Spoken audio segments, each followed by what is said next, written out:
ये कहानी है गरीब वसुधा और उसकी 3 मासूम बेटियों की।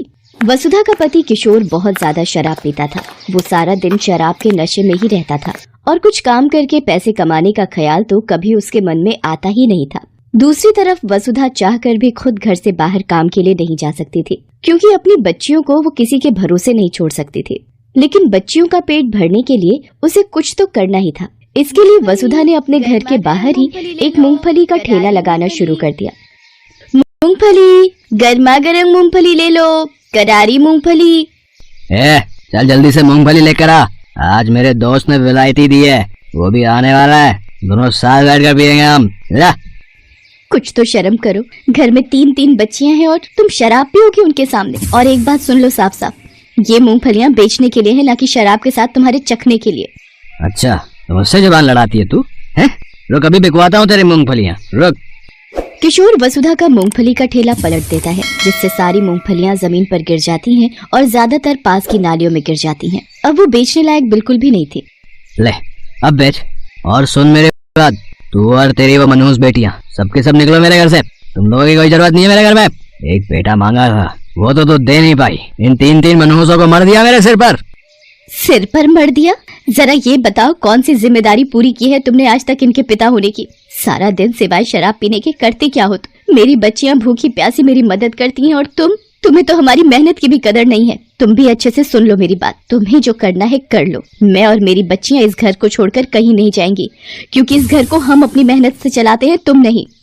तेरी इतनी हिम्मत है, मुझसे जबान लड़ाएगी तू? आज तुझे जिंदा नहीं छोड़ूंगा मैं। किशोर वसुधा के बाल पकड़कर उसे घर के अंदर ले जाता है और फिर उसे बुरी तरह पीटने लगता है। 3 बच्चियां ये सब देखकर सहम गई थी। सबसे बड़ी बेटी छाया ने किसी तरह हिम्मत करके अपने पिता को रोकने की कोशिश की। नहीं बाबा, मत मारो माँ को, ऐसा मत करो, छोड़ दो उन्हें। किशोर गुस्से में छाया को भी धक्का दे देता है, जिस वजह से छाया को सिर पर गहरी चोट लग जाती है। लेकिन फिर भी किशोर पर कोई फर्क नहीं पड़ा। उसका दोस्त बाहर आ चुका था और किशोर अपनी शराब की बोतल लेकर उसके साथ घर से बाहर जाने लगा।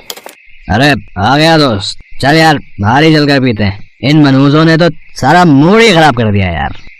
अरे कहाँ जा रहे हो? छाया को कितनी चोट लगी है, मेरे साथ चलो, इसे डॉक्टर के पास लेकर जाना होगा। वसुधा की बात को अनसुना कर किशोर वहाँ से चला जाता है। छाया जमीन पर बेहोश पड़ी थी और दोनों छोटी बच्चियां विभा और दीक्षा बुरी तरह से रो रही थी। किशोर के मारने की वजह से वसुधा खुद उठकर खड़ी नहीं हो पा रही थी, लेकिन फिर भी उसने हिम्मत की और दोनों बच्चियों को प्यार से समझाकर घर में रहने को कहा। इसके बाद वो छाया को लेकर अस्पताल पहुंची, जहाँ डॉक्टर कामिनी ने छाया का इलाज किया और कुछ ही देर में छाया को होश आ गया। अब ये ठीक है, ये दवाइयाँ लिख दी हैं मैंने, बाहर मेडिकल से खरीद लो। और हाँ, इसे 1 हफ्ते तक हर रोज पट्टी बदलवाने के लिए लाना होगा। वसुधा डॉक्टर से दवाई की पर्ची लेकर उसे देखने लगती है। पर्ची देखते हुए उसकी आंखों से आंसू बह रहे थे। ये देखकर डॉक्टर कामिनी ने वसुधा से पूछा, क्या हुआ, तुम रो क्यों रही हो, कोई परेशानी है क्या? मैडम जी, मैं बहुत गरीब हूँ, 3 छोटी बच्चियां हैं मेरी, और मेरा पति सारा दिन शराब पी के पड़ा रहता है। मेरी बच्ची की इस हालत का जिम्मेदार भी वही है। मेरे पास बिल्कुल पैसे नहीं है, समझ नहीं आ रहा कि अपनी बच्ची के लिए ये दवाइयाँ कैसे खरीदूंगी। ये कहकर वसुधा जोर जोर से रोने लगती है। डॉक्टर कामिनी को वसुधा पर दया आ जाती है। वो अपने पास से वसुधा को सारी दवाइयाँ दे देती हैं, वो भी मुफ्त में। मैडम जी, आप नहीं जानती आपने मेरी कितनी बड़ी मदद की है, मैं आपका ये एहसान कैसे चुकाऊंगी। इतना मत सोचो। अच्छा ये बताओ, तुम्हारे घर का खर्चा कैसे चलता है? अपनी बच्चियों को स्कूल भेजती हो कि नहीं? कहाँ से मैडम जी, पेट भर खिला भी नहीं पाती तो स्कूल कहाँ से भेजूंगी? आपको बताया तो था, मेरा पति कोई काम नहीं करता, उल्टा मेरी कमाई भी शराब पर उड़ा देता है। अच्छा, और तुम क्या काम करती हो वैसे? मूंगफली का ठेला लगाती हूँ, लेकिन आज तो वो भी उस करम जले ने सड़क पर पलट दिया। कल बेचने के लिए कुछ भी नहीं है मेरे पास, पता नहीं क्या होगा। तुम चाहो तो यहाँ काम कर सकती हो, मुझे मेरे अस्पताल में सफाई के काम के लिए किसी की जरूरत है। क्या आप सच कह रही हैं मैडम जी? ये तो बहुत ही अच्छा हो जाएगा। हाँ, लेकिन सबसे अच्छा तब होगा जब तुम अपनी बच्चियों को पढ़ने के लिए स्कूल भेजोगी। देखो, तुम्हारे जो हालात हैं वो तुम्हारी बेटियों को ना देखने पड़े, इसके लिए तुम्हें उन्हें पढ़ाना होगा। सिर्फ पढ़ लिख कर ही वो अपना भविष्य संवार सकती हैं। मैं इसमें भी तुम्हारी मदद कर सकती हूँ। यहाँ पास में एक सरकारी स्कूल है, एक बार छाया ठीक हो जाए फिर मैं तुम्हारी 3 बच्चियों का एडमिशन वहाँ करवा दूंगी, और स्कूल की फीस की चिंता तुम मत करना, वो सब मैं देख लूंगी। डॉक्टर कामिनी जैसे उसके लिए भगवान बनकर आई थी। अगले ही दिन से वसुधा कामिनी के अस्पताल में साफ सफाई का काम करने लगी, जिसके लिए अब उसे अच्छी तनख्वाह मिलने लगी थी। जल्दी वसुधा की 3 बच्चियां स्कूल भी जाने लगी, लेकिन ये सब वसुधा के पति किशोर को पसंद नहीं आ रहा था। ये लड़कियां कहाँ जा रही हैं? कहाँ भेज रही है तू इन्हें? स्कूल जा रही हैं। अच्छा, इन्हें स्कूल भेजने के लिए तेरे पास पैसे हैं, और कल जब मैंने मांगे तो एक ढीला नहीं निकला तेरे पास से। तुम्हें देने के लिए मेरे पास एक फूटी कौड़ी भी नहीं है, समझे? देखो, वो तो डॉक्टर मैडम की मेहरबानी है जो मेरी बच्चियां पढ़ लिख पा रही हैं, वरना जैसे मेरे भाग फूटे तुम्हारे साथ बंध के, वैसे इनके भी फूटते। तुझे क्या लगता है पढ़ लिख के क्या कलेक्टर बन जाएंगे? हैं? चुपचाप इन्हें घर में बैठा और घर के काम काज सिखा इन्हें। नहीं, मेरी जिंदगी तो नरक बनी गई है, अपनी बच्चियों के साथ ऐसा नहीं होने दूंगी मैं। अच्छा, लगता है उस दिन की मार भूल गई है तू, हैं? नहीं, मैं कुछ नहीं भूली, और अब से तुम एक बात मत भूलना, अगर मुझे या मेरी बच्चियों को हाथ भी लगाए ना तो सीधे पुलिस के पास जाऊंगी मैं। अब तक बहुत बर्दाश्त कर लिया है तुम्हें, अब और नहीं करूंगी। तो क्या कर रही है मेरे घर में? निकल यहाँ से बाहर। ठीक है, अब यही सही। किशोर को लगा था कि हर बार की तरह इस बार भी वसुधा उसकी बात का उल्टा जवाब देगी, लेकिन इस बार ऐसा नहीं हुआ। असल में अब वसुधा भी किशोर से छुटकारा चाहती थी, क्योंकि उसे डॉक्टर कामिनी के रूप में एक उम्मीद जो मिल गई थी।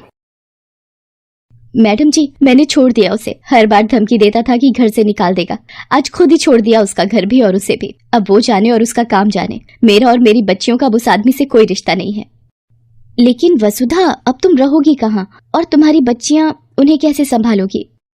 अब तक भी तो अकेले ही सब कुछ संभाल रही थी मैडम जी। मैंने यहाँ अस्पताल के पास में ही एक कमरा किराए पर ले लिया है, मेरा आना जाना भी आसान होगा और बच्चियों की भी चिंता नहीं रहेगी।